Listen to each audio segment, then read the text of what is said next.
साथियों जय भीम।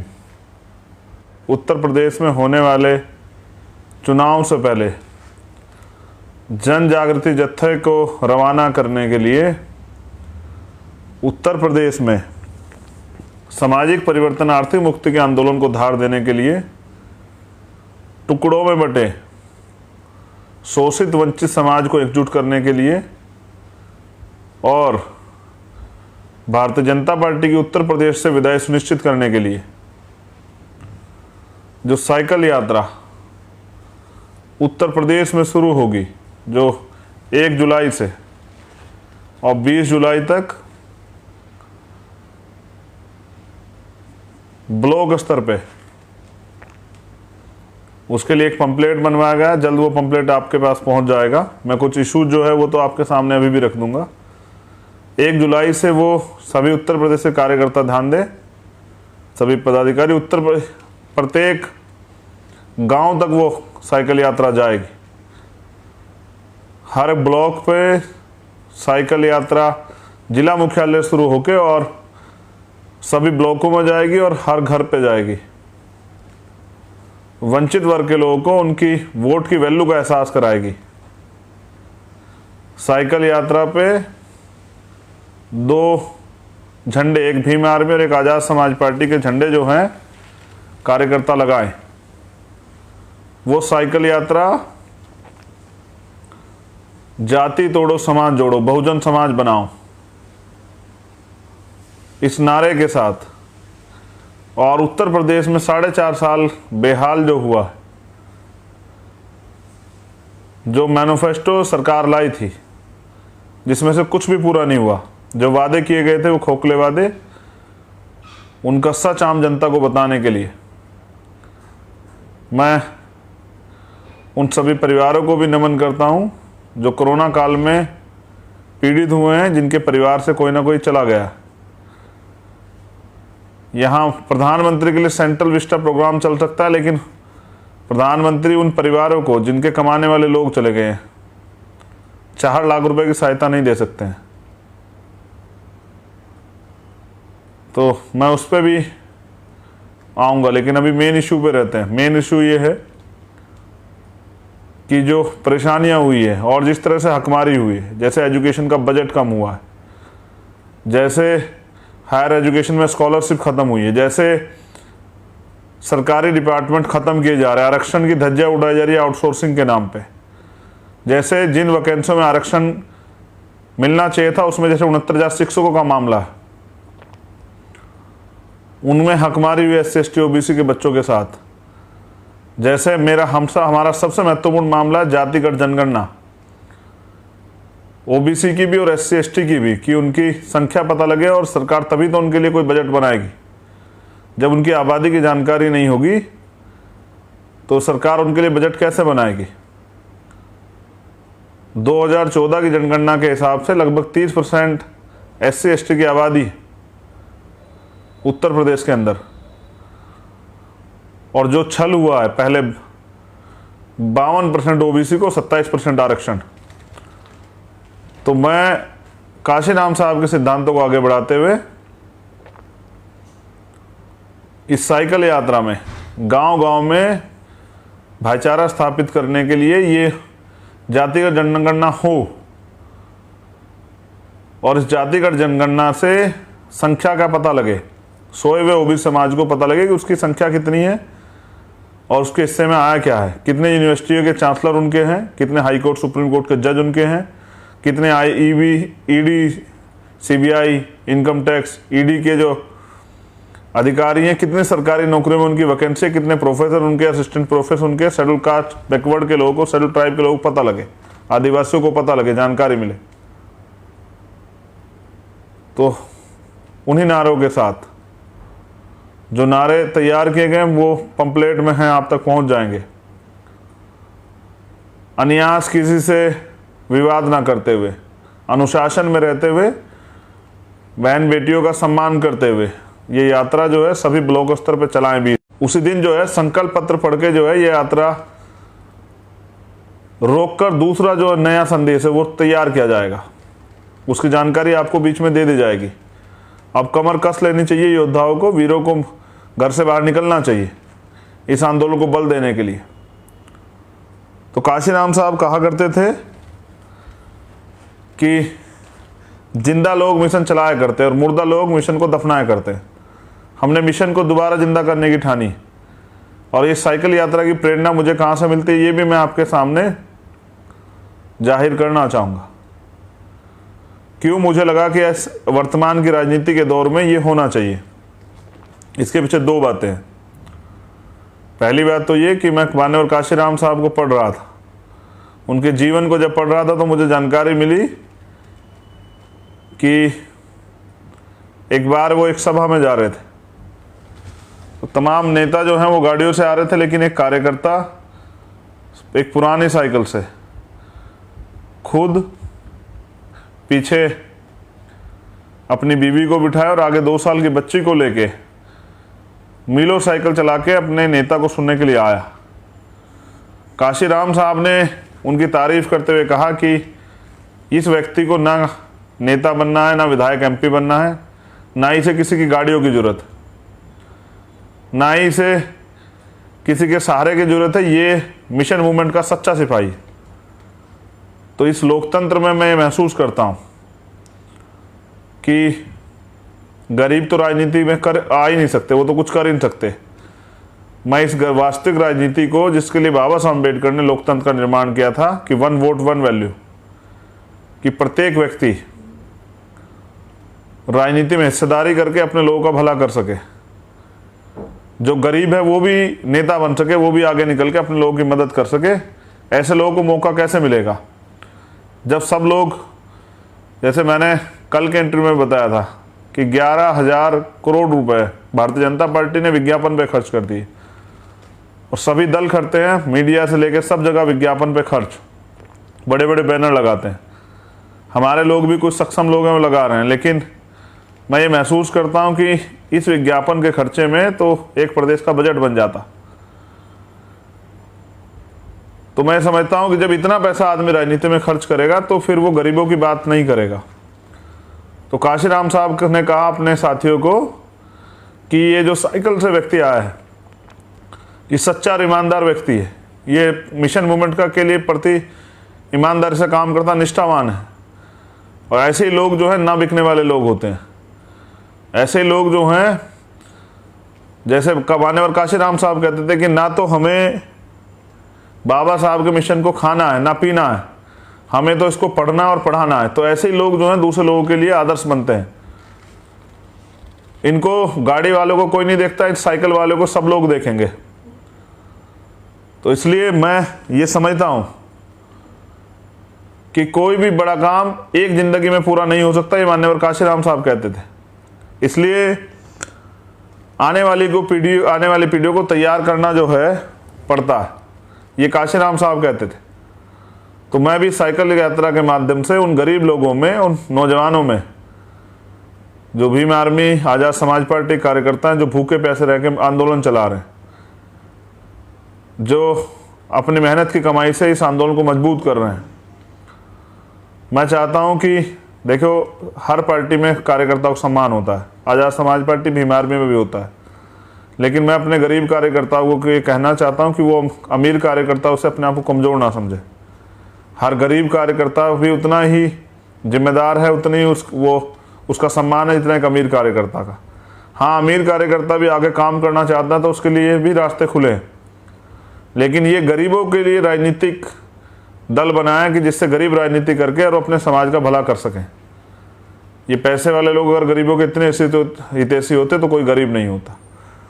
तो काशीराम साहब ने कहा कि ये साइकिल जो है ना, ये सस्ता साधन है, बिल्कुल सस्ता साधन प्रचार प्रसार के लिए, अपनी बात को कहने के लिए आसानी से। मैं समझता हूँ कि परेशानियां तो होंगी, लेकिन जिसका समाज इतना परेशान हो, पीड़ित हो, उसके लिए ये परेशानियां कुछ नहीं। 2 पैर और 2 टायर के माध्यम से जो लोग आज काशीराम साहब को कहते हैं कि हम काशीराम साहब की मूवमेंट चला रहे हैं, अच्छी बात है, आप चला रहे हैं। काशीराम साहब ने तो सिद्धांत दिए थे, विचारधारा दी थी गरीबों के लिए। जब उनके नेतृत्व में पहली सरकार बनी तो उनके कई मंत्रियों के पैर में तो एक रंग की चप्पल भी नहीं थी। आप इतिहास पता कीजिए, वो लोग तो आज शामिल ही नहीं है, उनको तो कोई जानता ही नहीं। कई लोग तो कपड़े भी नहीं थे सही ढंग के, लेकिन फिर भी काशीराम साहब ने उनको आंदोलन में लाया। और काशीराम खुश होते थे कि मैंने एक मोची को, एक कुम्हार के बेटे को, एक जो है पाल के बेटे को, एक प्रजापति के बेटे को, एक कुशवाहा, एक कुर्मी के बेटे को, मैंने जो है एक ठेले चलाने वाले को, एक सब्जी बेचने वाले को मैंने विधानसभा में भेज दिया। और वो खुश होते थे कि जब ये एक तरफ पैसे वाले लोग बैठे होंगे और जब ये गरीब आदमी विधानसभा में जाएगा तो किस तरह का माहौल बनेगा। वो प्रैक्टिकल करते थे। तो 2 पैर और 2 टायर साइकिल से उत्तर प्रदेश के घर घर जाके बहुजन समाज के उनको ये विश्वास दिलाना है कि दोबारा से गरीबों की राजनीति शुरू करके गरीबों की भलाई की लड़ाई जो है उत्तर प्रदेश में लड़ी जाएगी। और मुझे भरोसा है कि उत्तर प्रदेश के, देश के ही स्वाभिमानी युवा, जैसे आज हम दिल्ली में थे, 700 से ज़्यादा युवा साथियों ने पार्टी को ज्वाइन किया। यानी कि दिल्ली के लोगों ने भी तैयार होने के बारे में सोचा है उत्तर प्रदेश को देख के। तो पिछले 5 दिन में मैं एक दिन आगरा था, उसके बाद 2 दिन लखनऊ था, आज दिल्ली हूँ। कल संभवतः प्रयास होगा तो उत्तराखंड के रुद्रपुर रहूँगा। परसों मैं 26 और 27 तारीख में महाराष्ट्र चला जाऊँगा। हर दिन एक चैलेंज है, उसको स्वीकार करके इस मिशन मूवमेंट को आगे बढ़ाना। मेरी फेसबुक की रीच कम की गई है सरकार द्वारा, मेरे ट्विटर की रीच कम कर दी गई। उनको ये नहीं पता कि ये आंदोलन, जिस दिन चंद्रशेखर जोर से चिल्लाएगा अपने लोगों से, तो मेरी रीच जो है वो दिल्ली की गलियों में देखने को मिलेगी, जंतर मंतर पे। जब मैं अपने लोगों के जो अधिकार छीने गए उनके लिए दहाड़ूंगा, उनके लिए आवाज़ लगाऊंगा, तो मुख्यमंत्री और प्रधानमंत्री कुर्सी हिल जाएगी। तो ये आंदोलन सिर्फ साइकिल यात्रा से शुरू होकर साइकिल यात्रा पे ख़त्म नहीं होगा, उसके बाद भी जो है लगातार ये जारी रहेगा। और वो तमाम मुद्दे जो जिस तरह से आम आदमी असुरक्षित है उत्तर प्रदेश में, महिलाएं जो हैं वो पीड़ित हैं, ऐसी सरकार को क्या फ़ायदा जो बहन बेटी की सुरक्षा ना कर पाए। मैं पूरे चैलेंज के साथ कहता हूँ कि उत्तर प्रदेश में आज़ाद समाज पार्टी की सरकार आने के बाद कोई बहन बेटी किसी जाति धर्म की वो असुरक्षित नहीं होगी। और अगर उसके स्वाभिमान सम्मान में कोई आँच भी आएगी, आँच आएगी या उसके स्वाभिमान सम्मान कोई कमज़ोर करने का प्रयास करेगा, अपमान करने का प्रयास करेगा, तो उसको सज़ा मिलेगी, ऐसी सज़ा की वो याद रखेगा। और उसके साथ साथ इतने सख्त कानून बनाए जाएंगे कि, क्योंकि कानून बनाने का अधिकार विधायिका के पास होता है, सरकार बनाती है, कि भविष्य में कोई किसी गरीब को सताने से पहले 1000 बार सोचे। हमारे अधिकारी कर्मचारियों की भी सुरक्षा का, उनके मान सम्मान का, स्वाभिमान का ध्यान रखा जाएगा। हमारे गरीब लोगों के भी अधिकारों का, जैसे काशीराम साहब कहते, तब तो नारे धूमिल हो गए, कहते जो बहुजन की बात करेगा वो दिल्ली पर राज करेगा, वोट हमारा राज तुम्हारा, नहीं चलेगा नहीं चलेगा। जो कहते थे काशीराम साहब, कहते जो ज़मीन सरकारी है हमारी, आज कहाँ है? आज तो कुछ नहीं, आज तो जो हमारा है वो भी सरकार छीन रही है। तो 2 बातें बहुत ज़रूरी आप सब लोगों के लिए। साइकिल यात्रा, पार्टी के झंडे तैयार करने, जिन कार्यकर्ताओं पे झंडे ना हो वो हाथ से तख्तियाँ लिख लें। कुछ कार्यकर्ताओं के लिए मैं आज आपसे भी अपील करता हूँ, और ये अपील क्यों कर रहा हूँ ये भी बताऊंगा। इसलिए कर रहा हूँ कि जिस मिशन मूवमेंट चलाने के लिए और आंदोलन चलाने के लिए, सत्ता हासिल करने के लिए तन मन धन तीनों की जरूरत पड़ती है। जिसके पास तन हो तन दे, जिसके पास मन हो मन दे, और जिसके पास धन हो धन दे। मैं बहुत जल्द, कल या परसों में अकाउंट नंबर जारी करूंगा आज़ाद समाज पार्टी काशीराम का। मैं नहीं चाहता कि ये मूवमेंट मुझे दूसरों के सहारे पे चलानी पड़े, क्योंकि मैं सिद्धांत से समझौता नहीं कर सकता हूँ। जो मैं रोज़ कहता हूँ उसको दोहरा देता हूँ कि सूरज पश्चिम से निकल सकता है, लेकिन चंद्रशेखर आज़ाद ना रुक सकता है, ना बिक सकता है, ना झुक सकता है, और ना ही किसी कीमत पे माननीय काशीराम साहब और बाबा साहब अम्बेडकर के मिशन आंदोलन से समझौता कर सकता है। कल एक पत्रकार साथी कह रहे थे कि सत्ता मिलने के बाद लोग बदल जाते हैं। ये सत्ता की लड़ाई, सत्ता तो मात्र साधन है, असली लड़ाई तो व्यवस्था परिवर्तन की है। जिस व्यवस्था ने आज भी हमारे लोगों को मजबूर किया है ये परेशानी का जीवन जीने के लिए। तो मैं पूरे देश में घूमता हूँ, ये महसूस करता हूँ कि सत्ता प्राप्ति के लिए तन मन धन तीनों की जरूरत होती। मैं ये बात इसलिए दोहरा रहा हूँ कि हमारे लोगों को समझ आए। मैं अपने गरीब कार्यकर्ताओं से भी कहना चाहता हूँ कि ये मूवमेंट आपके अपने संघर्षों से तैयार हुई है। इसे कोई पूंजीपति फंड नहीं करता है, इसे कोई पैसे वाला फंड नहीं करता है। ये आपके मेहनत की कमाई से, जो आप भूखे प्यासे रह के संगठन पार्टी के लिए चंदा जुटाते हैं, उससे पार्टी चलती, उससे संगठन चलता है। हम गरीब जरूर हैं लेकिन बिकाऊ नहीं है। इस स्वाभिमान की, इस जमीर को कोई खरीद नहीं सकता है, क्योंकि एक महापुरुष ने कहा है कि सिर्फ सांसों का रुकना मौत नहीं होती, जिसका जमीर मर जाता है वो भी मर जाता है। तो मैं अपने जमीर को मरने नहीं दूंगा। इसलिए मैं समझता हूँ, और ये बात मैं आपको इसलिए भी कह रहा हूँ कि इसको लाखों लोग सुनेंगे, कि जिस समाज के लोग आज भी फुटपाथ पे भूखे पेट सो रहे हो, जिस समाज के लोग आज भी फुटपाथ पे भूखे पेट सो रहे हो, जो मोहताज हो रहे हो, जो रोटी रोटी के लिए तड़फ रहे हो,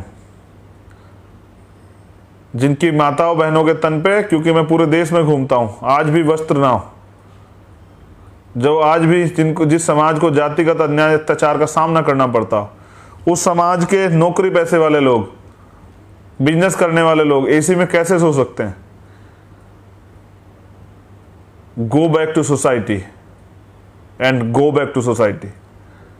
समाज में जाओ, समाज को जोड़ो, भाईचारा स्थापित करो, समाज की मेहनत ईमानदारी के से दिए हुए सहयोग से पार्टी मिशन मूवमेंट चलाओ। धीरे धीरे चीज़ें समझ रहा हूँ और समझ के उनको अमल में ला रहा हूँ। एक तरफ तमाम पैसे वाले लोग हैं जिनके पास तमाम पूंजीपति हैं, अडानी अंबानी जैसे। मेरे पास मेरी सबसे बड़ी ताकत है तो मेरा समाज, ये वंचित वर्ग, बहुजन समाज के लोग। तो जो लोग साइकिल यात्रा में प्रत्यक्ष या अप्रत्यक्ष रूप से शामिल नहीं हो पाएंगे, वो धन से मदद करें। वो साइकिल, एक सिंपल साइकिल जिसकी जितनी क्षमता हो, वो जिला कार्यालयों पर पहुंचाएं, क्योंकि जो कार्यकर्ता बिल्कुल संसाधनहीन है और साइकिल यात्रा में जाना चाहता है, उसकी मदद हो जाए, जिससे कि झंडे तैयार हों। जिससे कि मैं साथियों से ये कहना चाहता हूं कि भाई वॉल पेंटिंग भी करनी, सस्ते संसाधनों को, इस राजनीति को इतनी सस्ती करना है कि गरीब का बेटा भी जो है ना, वो सपना देख सके। ये राजनीति सिर्फ अमीरों के लिए ना रहे, इसलिए जो है अपनी लड़ाई को अपने कंधों पर लड़ना है। और वो नौजवान किस काम का है? जिसके समाज की बहन बेटियों का रेप होता है, हत्या होती है, सामूहिक दुष्कर्म होता है। ये तो उत्तर प्रदेश में आम बात हो चुकी है और वो चुपचाप घर बैठा है। तो मैं अपने नौजवान साथियों से कहना चाहता हूँ कि सरकार ने तो आपको रोजगार नहीं दिया, सरकार तो आपके तमाम अधिकार छीन रही है, लेकिन मैं आपसे कहना चाहता हूँ कि निकलो बाहर मकानों से, जंग लड़ो बेईमानों से, आ जाओ मैदान में और दिखा दो कि गरीब जो है, एक खुला ऐलान कर दो कि गरीब सत्ता में काबिज होने के लिए आ रहे हैं, अमीर सतर्क हो जाएं। और आने वाला राज गरीबों का होगा। बाबा साहब अम्बेडकर ने भी कहा कि 21वीं सदी हमारी। इसलिए मैं चाहता हूं कि मैं आप तमाम लोगों से अपील करता हूं कि जो भी मदद करना चाहे, जिस चीज़ से भी मदद करना चाहे, पैसे 10 रुपये से, 20 रुपये से, 50 रुपये, 100 रुपये से, 200 रुपये से, 500, 1000, जिसकी जितनी क्षमता हो, वो पार्टी फंड में मदद जरूर कराए। अपनी मेहनत की कमाई से, अपनी ईमानदारी के पैसे का योगदान जो है, सहयोग करे आज़ाद समाज पार्टी को, जिससे कि आज़ाद समाज पार्टी इन अमीर लोगों का सामना कर सके। हालात बहुत अच्छे नहीं। बीजेपी कहती है कि 50 साल राज करेंगे, वो कहते 2024 के बाद चुनाव नहीं होंगे। नेता लड़ना नहीं चाहते हैं, नेता रोड पे आना नहीं चाहते हैं, नेता अपनी बात कहना नहीं चाहते हैं, भीम आर्मी के कार्यकर्ता चैन से बैठना नहीं चाहते हैं।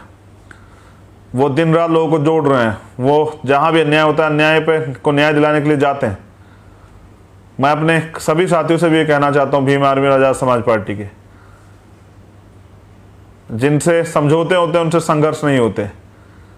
आपस में मत लड़िए, आपस में किसी विवाद को मत आने दीजिए। दुश्मन लड़ाने का बड़ा प्रयास करेगा, जो लोग अपने लोगों से प्यार करते हैं, मिशन मूवमेंट का काम करते हैं, वो उन लोगों से लड़ते हैं जिन्होंने अधिकार छीने हुए हैं, जिन्होंने ये, जिनकी वजह से गुलामी, अत्याचार है, वो अपने लोगों से नहीं लड़ते हैं। तो जो मिशन के लोग हैं वो इन सब चीज़ों से दूर रहें।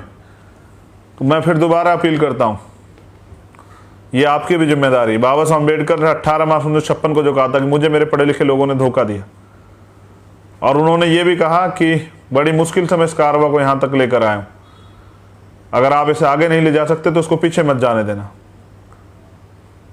मैं आप लोगों से कहना चाहता हूँ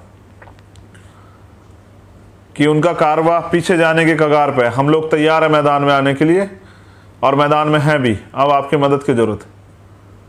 उन्होंने ये भी कहा, मैंने एक दिन पहले भी सुनाया था लाइव में, कि मैं बहुत दूर तक देखता हूं कि कोई भी, एक भी नौजवान ऐसा नहीं दिखाई देता जो इस तंबू का बंबू बन के इस कारवा को आगे बढ़ाने के लिए काम करे, जिससे कि मैं चैन से मर सकूं। फिर मेरे रहबर काशीराम साहब ने इसका बीड़ा उठाया। राष्ट्रपिता ज्योतिबा फूले जो महाराष्ट्र में पैदा हुए, उनके आंदोलन को छत्रपति साहू जी महाराज ने आगे बढ़ाया। उस आंदोलन को मध्य प्रदेश में पैदा हुए बाबा साहब अम्बेडकर ने आगे बढ़ाया। उनको पढ़ के उस आंदोलन को मान्यवर साहब के काशीराम ने, जो पंजाब में पैदा, उन्होंने आगे बढ़ाया। और वो आंदोलन जो रुक गया, उसको आपका ये भाई बेटा जो सहारनपुर में जन्मा उत्तर प्रदेश में, उसको पूरा करने के लिए निकला। एक तरफ तमाम अमीर लोग हैं जो चाहते हैं चंद्रशेखर एक दिन भी ना जिए, जो चाहते हैं उसकी हत्या कर दी जाए, उसके ऊपर जो रोज आरोप लगाते हैं, झूठे सच्चे आरोप, तमाम तरह से हमारे कार्यकर्ताओं को जाति धर्म के नाम पे गुमराह करने का काम करते हैं। लेकिन वो भी जानते हैं कि वो चंद्रशेखर का सामना नहीं कर सकते हैं, क्योंकि चंद्रशेखर मान्यवर काशीराम साहब और बाबा साहब अम्बेडकर के सिद्धांत, त्याग, बलिदान, संघर्ष के को अपनी जो है अपने सिद्धांत मानता है, जो उनके आदर्शों को पे चलने का काम करता है, जो वापस गरीबों की मूवमेंट को जिंदा करके गरीबों के लिए न्याय के रास्ते खोलना चाहता है, जो चाहता है कि गरीब लोगों को भी राजनीति में हिस्सेदारी मिले। और मेरे साथ हैं वो करोड़ों लोग जो तैयार हुए हैं भीम आर्मी और आज़ाद समाज पार्टी की इस मूवमेंट से। मैं धन्यवाद देता हूं भीम आर्मी के ईमानदार कार्यकर्ताओं का, संघर्षशील कार्यकर्ताओं का। आप हो तो मैं हूं। लेकिन मैं ये भी कहना चाहता हूं कि पढ़ने से प्राप्त होता है ज्ञान, या इतिहास को जानने से प्राप्त होता है ज्ञान, ज्ञान से मिलती है शक्ति, शक्ति से मिलता है परिवर्तन, शक्ति से होता है परिवर्तन। और इस परिवर्तन को करने के लिए, सत्ता के साथ व्यवस्था परिवर्तन के इस आंदोलन को आगे बढ़ाने के लिए मुझे आप सब लोगों के सहयोग की जरूरत है।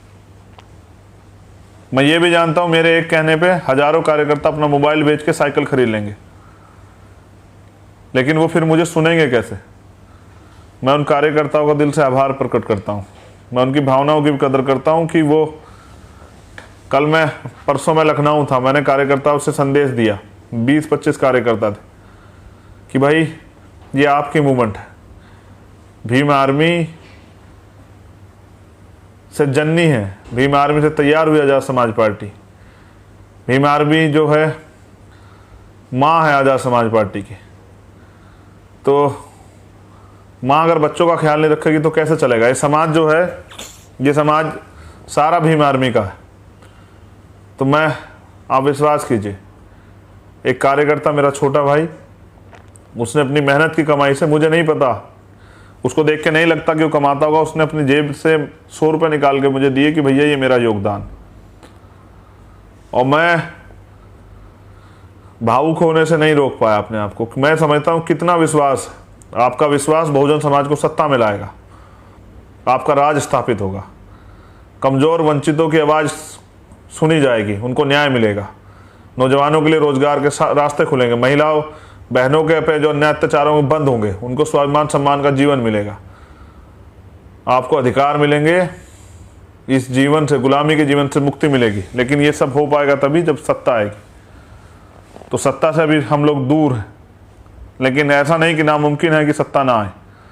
अगर पूरी ईमानदारी से 20 दिन वर्करों ने अपना काम किया, मैं खुद भी किसी भी जिले में पहुंच सकता हूं, यात्रा में शामिल होने के लिए। ये देखने के लिए क्या आप लोग जो पदाधिकारी कार्यकर्ता बने बैठे समाज को धोखा तो नहीं दे रहे हैं। मैं ये जानने के लिए, जहाँ तक मैं मानता हूँ कि इस बात का तो मुझे विश्वास है कि ऐसा नहीं होगा, लेकिन मेरी जिम्मेदारी है एक लीडर होने के नाते अपने साथियों कार्यकर्ताओं को, जो मेरा परिवार है, उन पर ध्यान रखना। तो मैं आपसे अपील करता हूँ, कल या परसों में मैं अकाउंट नंबर जारी करूँगा और मैं किसी पूंजीपति, किसी उद्योगपति, किसी पैसे वाले के इशारे पे इस मूवमेंट को नहीं चलाऊँगा। काशीराम साहब कहते जो सहारा देगा वो इशारा भी देगा। जब मैं दूसरों के सहारे इसको चलाने के बारे में सोच भी नहीं सकता हूँ तो किसी के इशारे का तो मतलब ही नहीं बनता है। मैं इसलिए आपसे अपील कर रहा हूँ कि अपनी पार्टी को चलाने के लिए आर्थिक मदद करें और इसको अपनी मेहनत की कमाई से सींचे, जिससे कि इसका फल जो है समाज को मिल सके, और ये मिलेगा, ये मेरा विश्वास। तो पूरे देश के कार्यकर्ताओं से मैं ये कहूँगा कि वो उत्तर प्रदेश में आंदोलन को आगे बढ़ाने के लिए होने वाली साइकिल यात्रा की संसाधन जुटाने के लिए मदद करें। जो साइकिल से मदद कर सकता हो वो एक सामान्य साइकिल को जिला कार्यालयों पर पहुंचा दे, जिससे कि वो वर्कर जिस पे जो आंदोलन में भागीदारी करना चाहता है उसको वो साइकिल के प्रयोग से इस बात को जो है गांव-गांव तक, लोगों तक पहुंचा सके। जैसा मैंने कहा, सतर्कता रख के जो है इस आंदोलन को आगे बढ़ाना है। और मेरी बहुत बहुत मंगल कामनाएं। आने वाला कल आपका है। बाबा साहब अम्बेडकर ने कहा 21 सदी हमारी। मैं पढ़ता रहता हूँ इतिहास को, अपने रहबरों को, अपने गुरुओं, महापुरुषों को। वो मुझे सीख देते हैं। जो परेशानी आज है वो पहले भी आई है, वहीं से मुझे बल मिलता है। मैं समझता हूँ कि हमारे कार्यकर्ता आज इस क्षमता में है कि गाड़ियों का इंतजाम भी कर सकते हैं, मोटरसाइकिलों का इंतजाम भी कर सकते हैं, उसके लिए भी मौका मिलेगा। लेकिन मैं तो ये देखना चाहता हूँ कि वो कितने कार्यकर्ता हैं जिनको मान्यवर काशीराम साहब कहते थे कि जो झंडा लगा के साइकिल पे आ रहा है मीलों से चल के, वो ना बिकने वाला मेरा लीडर, मेरा नेता, मेरा छोटा भाई, मेरा परिवार का साथी, इस मिशन मूवमेंट का, काशीराम साहब, बाबा साहब अम्बेडकर के आंदोलन का सिपाही। मैं भी एक इस सफ़र पार कर रहा हूँ, एक सफ़र में हूँ, आपके भरोसे, अपने समाज के भरोसे, अपनी बहनों के, अपनी माताओं के आशीर्वाद के भरोसे, अपने बुजुर्गों के आशीर्वाद के भरोसे, नौजवानों के प्यार विश्वास के भरोसे। तो इस विश्वास को, जो विश्वास आपने जताया, मैं इसको टूटने नहीं दूंगा। लेकिन इस आंदोलन में बढ़ चढ़ के हिस्सेदारी लें, अपने आंदोलन को मजबूत करें। जय भीम, जय भारत, जय संविधान, जय लोकतंत्र, जय विज्ञान। आप सभी के लिए मंगल कामनाएं। तो सतर्क रहते हुए, दुश्मन लोग प्रयास करेंगे आपके आंदोलन खराब करने का। सतर्क रहते हुए अपने आंदोलन को चलाना है और कानून के नियमों का भी पालन करना है। मैं बहुत जल्द, कल या परसों में, पार्टी का अकाउंट नंबर जो है जारी करूंगा, जिससे कि आप लोग उस अकाउंट में अपनी मेहनत कमाई से मदद करके इस आंदोलन को आगे बढ़ा सकें। मेरी इस अपील के साथ कि निकलो बाहर मकानों से, जंग लड़ो बेईमानों से, और मेरी इस अपील के साथ कि संघर्षों के साए में घनघोर जवानी पलती है और इतिहास उधर झुक जाता है जिस ओर जवानी चलती है। ये नौजवान साथी, बहुजन समाज की रीढ़, जो जहाँ तक मैं समझता हूँ कि मैंने कैडर से बहुत सारे लोगों को तैयार कर दिया है, जो पूरे देश में होने वाले बहुजनों के अत्याचार को अपने परिवार पर अत्याचार मानते हैं, और वो लोग तैयार भी हो चुके हैं इस आंदोलन को आगे बढ़ाने के लिए। आप सब लोग इसमें सहयोग करें, ऐसे ही आगे बढ़ते रहेंगे। धन्यवाद। जय भीम, जय भारत।